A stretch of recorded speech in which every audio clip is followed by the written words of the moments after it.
सेमिलीगुड़े नुआ बसस्टाण्ड उद्घाटन कले मुख्यमंत्री नवीन पट्टनायक भर्चुआल माध्यम बसस्टाण्ड टी उद्घाटन करछन्ति।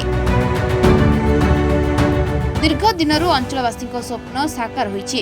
6 कोटी टंकार व्यवधान रे 2.6 एकर जमी रे निर्मित बसस्टाण्ड रे 2टी प्लाटफर्म, 2टी फाटक, रंधा घर, दुकान घर, ड्राइवर विश्राम घर, महिला एवं पुरुषों पाई शौचालय, बसस्टाण्ड कार्यालय, 2टी टिकेट काउंटर, पीवा पाई शुद्ध पानीय जल व्यवस्था परी अनेक सुव्यवस्था होइछि।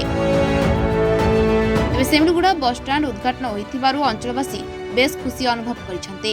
माननीय मुख्यमंत्री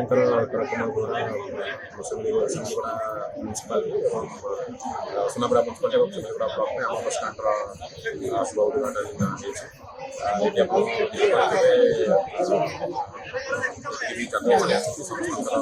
सुविधा इंफ्रास्ट्रक्चर सहित टॉयलेट फैसिलिटी ड्राइवर मैंने आसले ड्राइवर रेस्टोरेंट गाड़ी पार्किंग सुविधा विभिन्न प्रकार फैसिलिटी आम बस स्टैंड प्रत्येक ब्लॉक में गोटे भल bus stand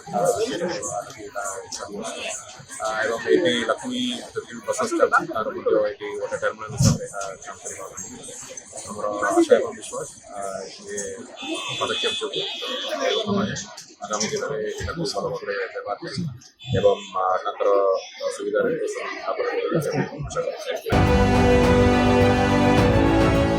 सेमिलीगुड़ारू Dasharath माछंक report, Mahabharat live.